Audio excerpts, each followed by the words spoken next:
Bitcoiners.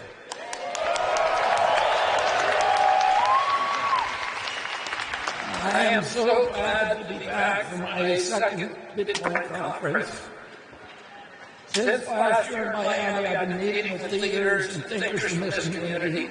I've conferred with Bitcoin miners, with policymakers, with economists, with financial experts, with investors and developers and entrepreneurs to deepen my understanding of the extraordinary promise of Bitcoin for our country and for our planet.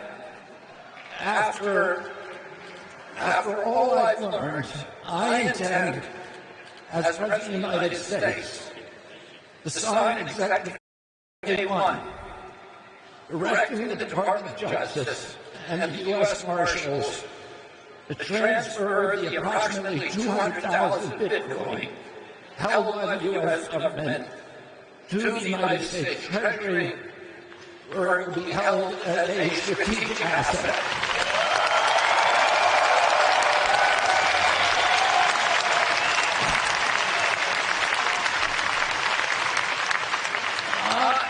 On day one as president, I will sign another executive order directing the U.S. Treasury to purchase 550 Bitcoin daily until the U.S. has built a reserve of at least 4 million Bitcoins.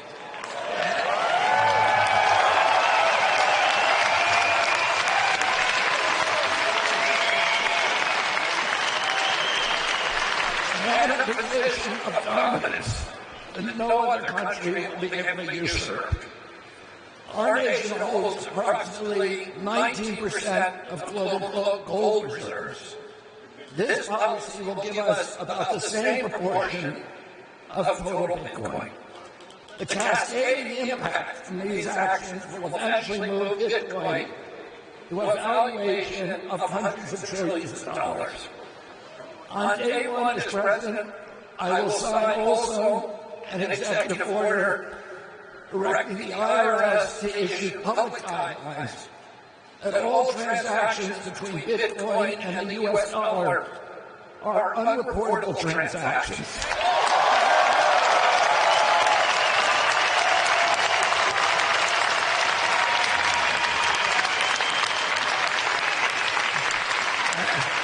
And by extension, non-taxable.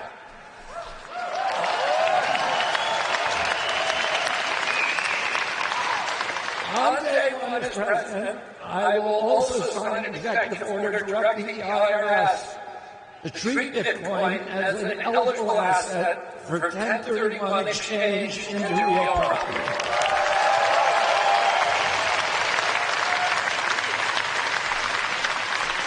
Now, I want to say a couple of words of observations about the Bitcoin community, which I consider myself part of.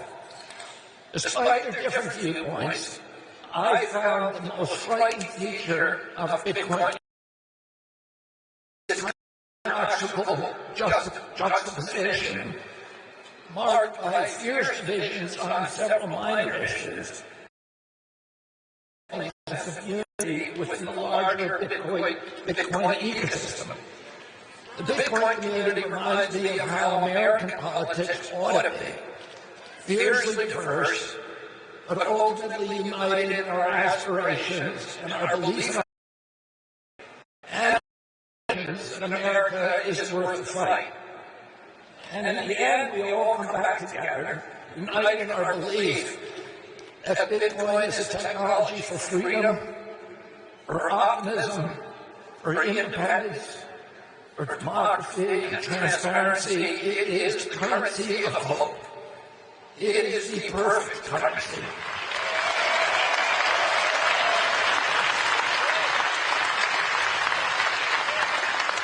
It is an elegant, poetic, beautiful, pure species that aligns perfectly with the highest ideals and aspirations represented by the American experiment with self-governance. It is incorruptible. It has integrity. It has self-sovereignty. It promotes personal responsibility and accountability. It is decentralized and democratic. It is small on government and large on personal freedom. Bitcoin is anti-war. It is a fierce, merciless, and insurmountable foe of government corruption.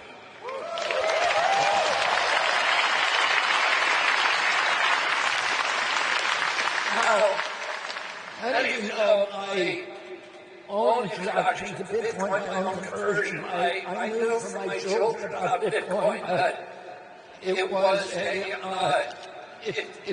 it seemed almost to me something like a fad or a novelty.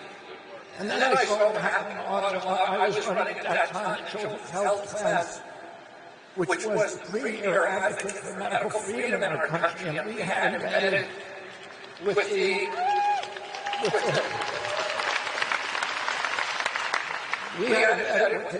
striking truckers in Canada, a reporter for our newsletter, and she was traveling with the truckers from Alberta all the way to Ottawa, and the truckers are very diverse in Canada. They're Asian, they're black, they're white.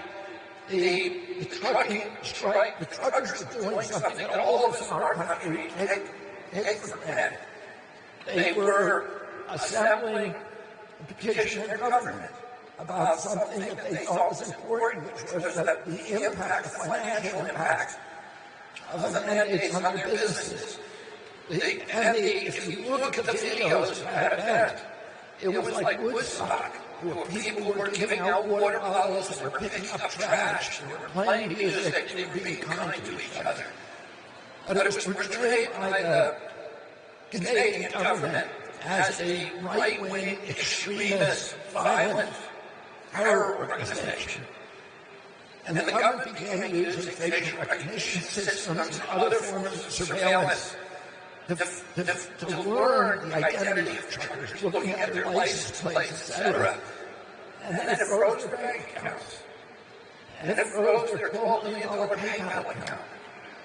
And when Canada did that, the premier template of democracy in the world besides the United States, it occurred to me immediately that transactional freedom was as important as freedom of expression in the First Amendment.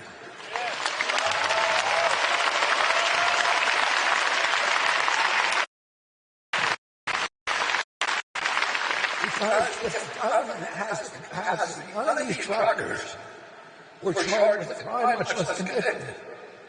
And yet the government was able to shut down their bank accounts. They couldn't pay their mortgages. They couldn't buy diesel for their trucks. They couldn't buy food for their children. One trucker told me that he was going to jail because he couldn't make mandatory alimony payments. And if the government is able to starve you, to evict you from your home, if you speak out against it, if you criticize government policies, then we are on the road to totalitarianism and slavery. And I began at that time looking seriously for alternatives, and it was that incident that led me immediately to grasp the potential of this technology to provide transactional freedom and self-sovereignty. Last year at this conference, I proposed that as your president, I would fight to ensure the right to self-custody Bitcoin, to run nodes in our own homes, to stop the federal government from usurping the First Amendment rights to open source, privacy-enhancing technologies. I pledge to prevent government officials from adopting CBDCs, which would inevitably morph into what we saw in Canada, a malevolent tool for surveillance and control. Most importantly, I promise to secure the United States position as the global hub of cryptocurrency, innovation, entrepreneurship, and investment, and technology.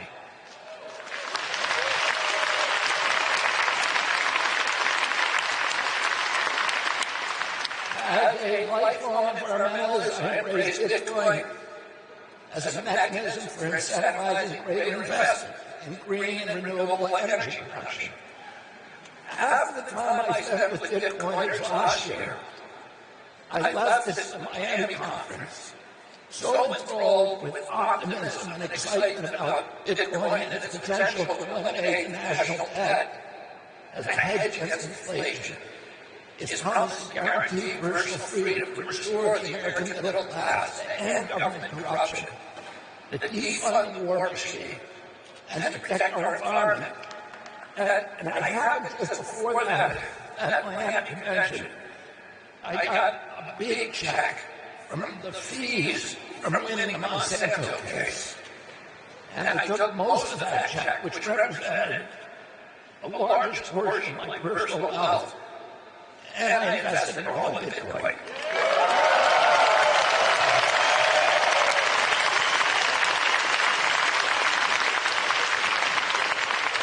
I didn't do that with the hopes for a quick return on investment. I was told you might have to wait a long time. And you might have to have a lot of anxiety and energy. So I was prepared for that. But if I had been my sole motive, by the way, I would not have been disappointed. Because I got in with good timing. But over the past year, I've gone even further down the rabbit hole. I'm the one who put the orange rabbit hole.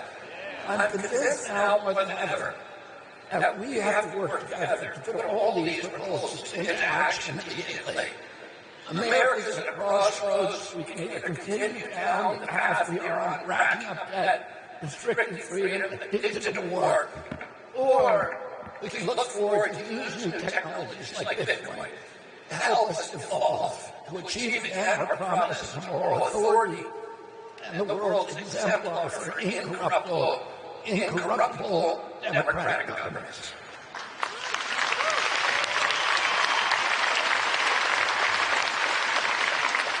I'm very happy to learn that I'm not the only one talking about Bitcoin in this year's election.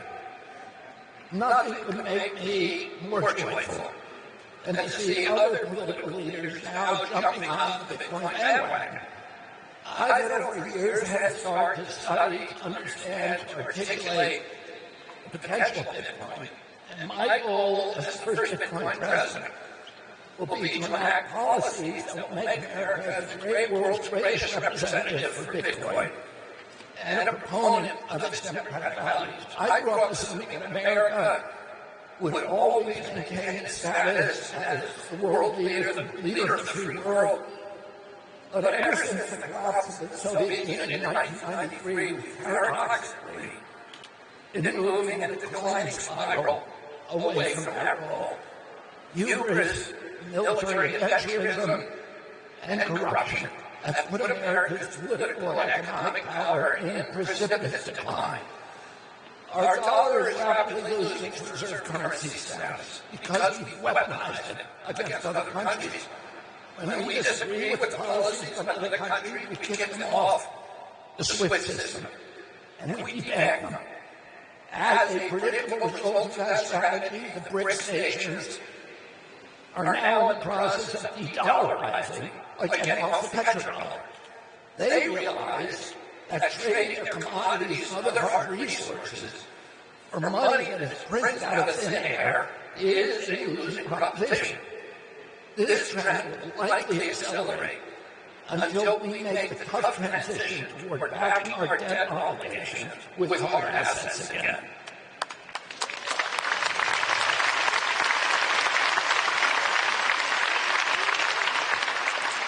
I have a plan to strengthen the U.S. dollar and lower the interest rate and neutralize our $34 trillion debt by backing U.S. Treasury bills, notes, and bonds with hard assets, including a combination of precious metals and Bitcoin.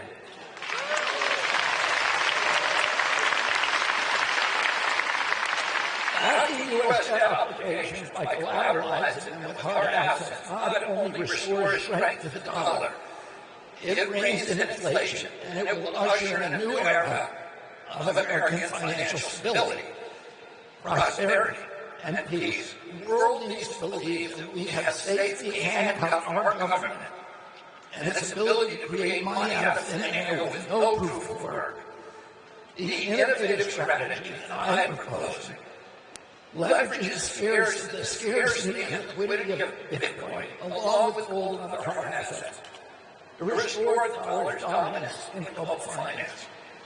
The world will rush to adopt an American-backed, decentralized currency that cannot be confiscated by governments, that can be traded and transacted on cell phones at the speed of light across every global border with no banking fees or other transactional friction. This incorruptible currency will immediately start pulling wealth and assets from every other nation around the globe back into the United States, restoring the strength of our dollar and repairing our balance of payments. 6 months before his assassination, my Uncle John, President John F. Kennedy, signed an executive order that put silver coins in competition with the notes issued by the Fed. His intention was to rein in Fed discretion. He had been a critic of Fed policy, and he hoped to end the discretionary monetary policy and the inevitable debasement of the U.S. dollar. He understood that a highly leveraged economy leads directly to the destructive kind of wealth inequality that is today eroding American democracy and generating violence and division and discontent and hopelessness. Notably, after Lincoln's assassination, the government immediately stopped issuing those silver coins, and power returned to the Fed. My uncle apparently understood the potential for the Fed to evolve itself into a tyranny. Bitcoin has the potential to return monetary discipline to the Fed and to restore the dollar as an unchallenged global reserve currency. And just as Bitcoin can fortify the dollar, it can also secure America's position in cyberspace. I understand that tomorrow President Trump may announce his plan to build Bitcoin Fort Knox and authorize the U.S. government to buy 1 million Bitcoin as a strategic reserve asset. And I applaud that announcement, and we should all applaud it.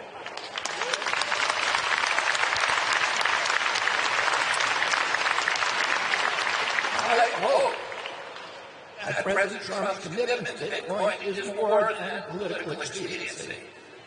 The most cynical political reason for endorsing Bitcoin is to excite the 60 million Bitcoin American holders by policies that make the number go up. But it's my hope that President Trump and the DNC nominee, who he or she may be, will develop a deeper understanding of the earth-shaking reasons to ensure that Bitcoin has a strategic reserve in the U.S. Treasury.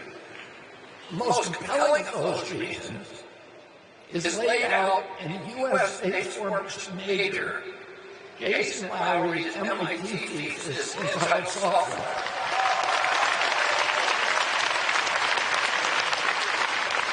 Major Lowery points out that Bitcoin has been mischaracterized as money, when in fact it is a cyber defense system that will protect our online identities and data in cyberspace.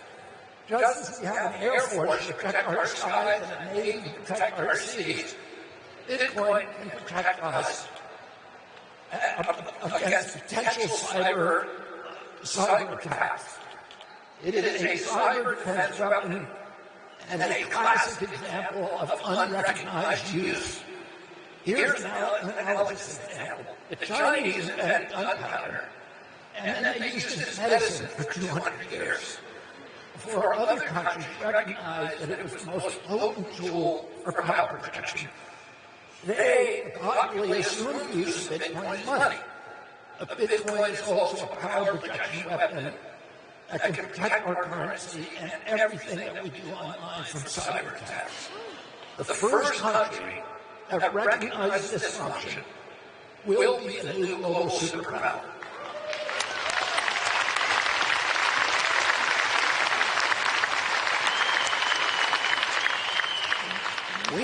grab the reins and harness Bitcoin's full potential if we want to regain and consolidate our title as leader of the free world. Based on public information, the USA currently owns 204,000 Bitcoins, the fifth largest Bitcoin wallet in the world. Adding Bitcoin to that reserve will help secure the future of the United States for the next 250 years. One of my first hires in the Kennedy administration would be Major Lowry as my top advisor.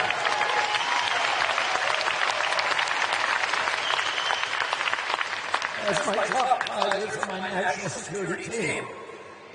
Another important use of Bitcoin for America in the world is the one that is dearest to my heart: capturing carbon and incentivizing green energy production through Bitcoin mining. I served for 4 years as an environmental champion and for a decade as a partner in the green tech venture capital firm Vantage Point, which is the #1 green tech energy and technology firm in the world. I played key roles in developing some of the world's largest solar and wind power generation projects. Critics of Bitcoin have wrongly cast it as an environmental threat because of its high energy demand. The opposite, of course, is true. Bitcoin miners are more sensitive to energy pricing than any other industry. This means that they can only survive the marketplace by utilizing the cheapest energy, and that invariably means waste energy and surplus power. For example, methane from landfills is otherwise going to the atmosphere, but Bitcoin miners are uniquely able to harness it as an energy source. Bitcoin mining is also the ideal partner for renewable energy and variable power projects like wind and solar. My personal experience in energy project finance left me with a deep appreciation for the critical potential for Bitcoin mining as a reliable profit center for renewable energy projects that need flexible, on-site, off-peak customers for intermittent energy generation in order to get financing. Bitcoin miners are the ideal projects, partners for these kind of projects. All right. Let's lean into some of the other ways that Bitcoin is good for Americans and for America. President Nixon took us off the gold standard in 1971 to finance the Vietnam War. Since then, the dollar's purchasing power has been in precipitous decline, eroding savings and earnings of everyday Americans. Al Greenspan, who was the chair of the Fed for 20 years, even warned that, quote, in the absence of a gold standard, there is no way to prevent savings and confiscation through inflation. End quote. Inflation, as we all know, is theft. And it's almost always theft from the poor.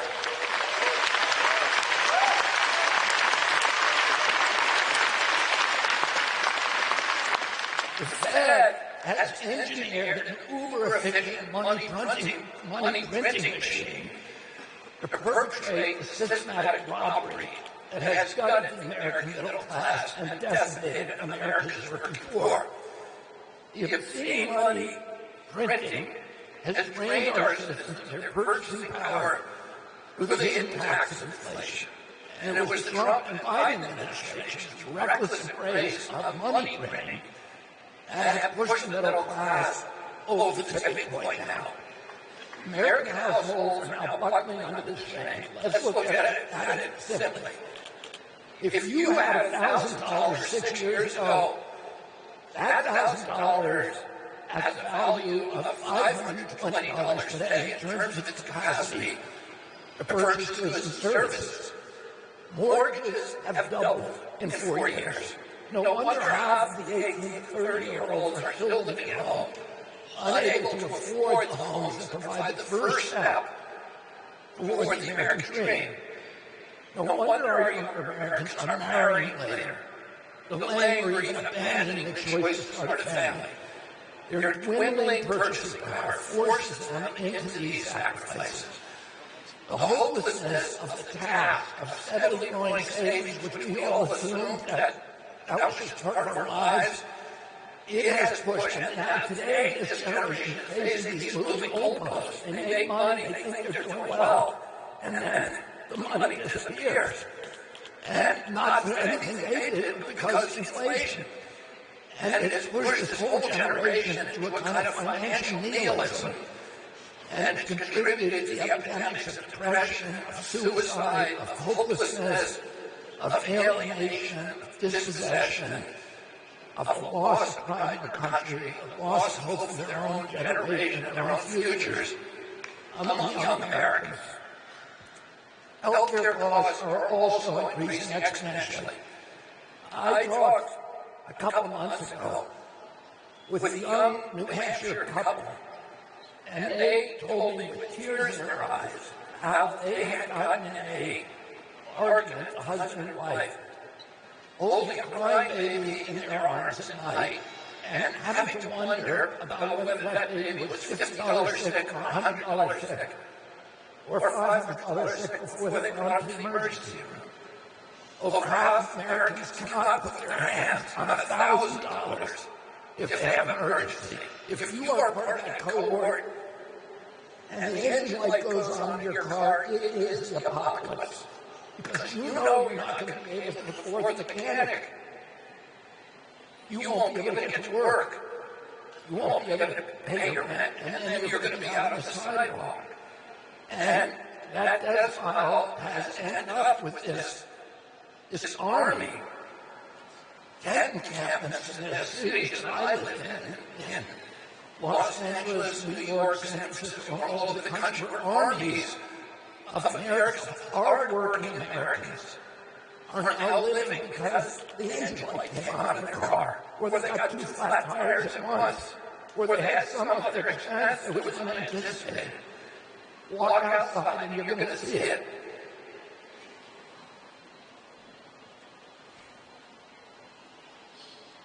Time and again I'm hearing from elderly Americans about how they cut their prescriptions.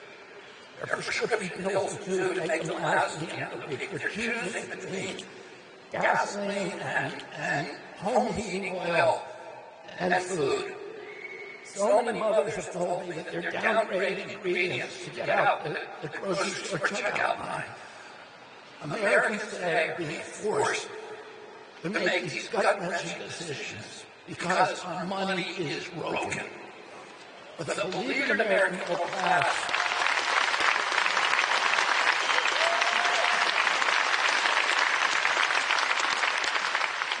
with the beleaguered American middle class, Bitcoin is the off-ramp from the inflation highway of doom. If the world were on a Bitcoin standard and our money held its value, we would all have the ability to live more abundant lives. Bitcoiners have it right. Fix the money, fix the world.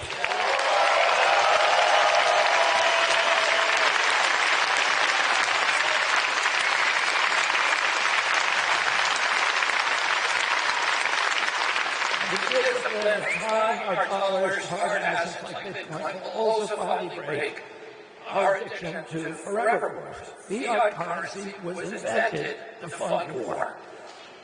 As I pointed out just now, President Nixon got us off the gold standard in 1971 because printing fiat currency was the only way to continually finance the Vietnam War. Either fiat currency, when a country ran out of money, the war would end. Or if a government wanted to fund a war, it would issue war bonds and borrow money from its citizens, or it would tell them in advance, we're going to attack you. Today, governments don't need to even ask that permission. They just print the money. And if the war, and then they fund the war with fake money. If the world was on a Bitcoin standard, and there would be no war because the governments can't print Bitcoin.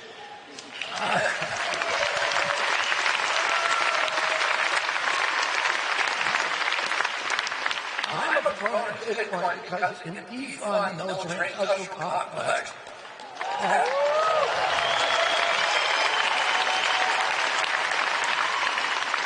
That is bent not on national defense, but on international global domination.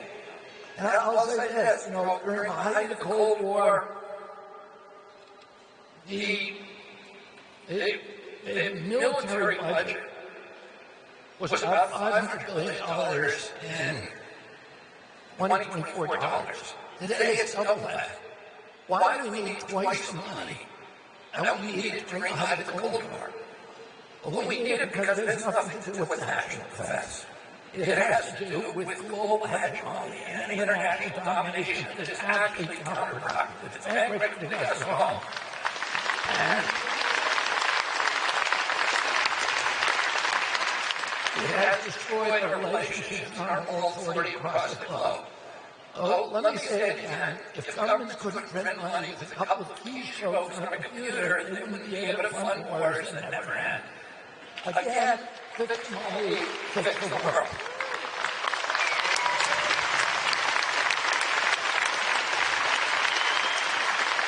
And make no mistake, one of the main reasons my administration will fix our broken money is to defund the war machine.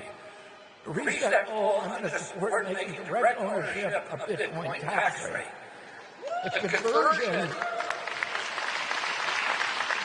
of Bitcoin back into dollars will be an unreportable transaction to the IRS and not subject to capital gains.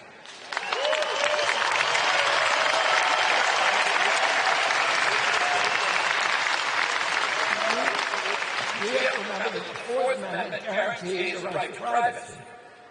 As a constitutionalist, I'm an adamant defender of our right to financial and transactional privacy.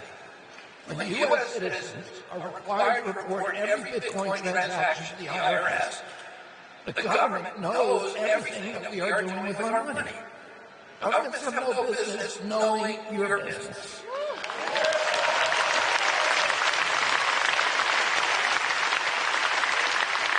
More importantly, making the direct ownership of Bitcoin tax-free creates financial incentive to own Bitcoin and not a Bitcoin ETF, which is a security and therefore subject to capital gains. This is crucial because direct ownership of Bitcoin keeps it decentralized and it lasts.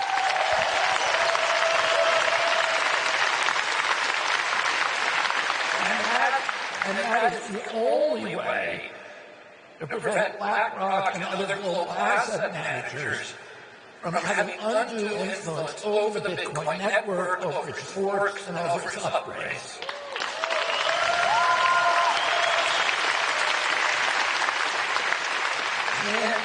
In 2014, the IRS declared Bitcoin to be property and regulated the purchase and sale as a capital transaction. It's important to understand that this tax law was never passed by Congress, and it was never signed into law by the President of the United States. The IRS and the SEC simply usurped government power in order to suppress decentralized financial democracy. The U.S. Supreme Court recently, in the Chevron doctrine, reopened that decision.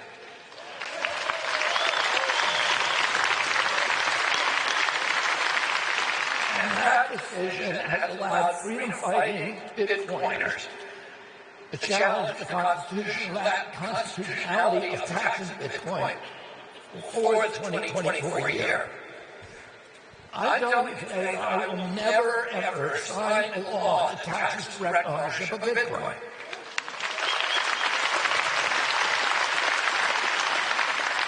I will use my power to reverse any law that does so. I will end the Biden administration's war on Bitcoin. Active Bitcoin is not only critical for citizens' financial autonomy, freedom, and privacy, it is essential to keep it decentralized and democratic as Satoshi created it to be.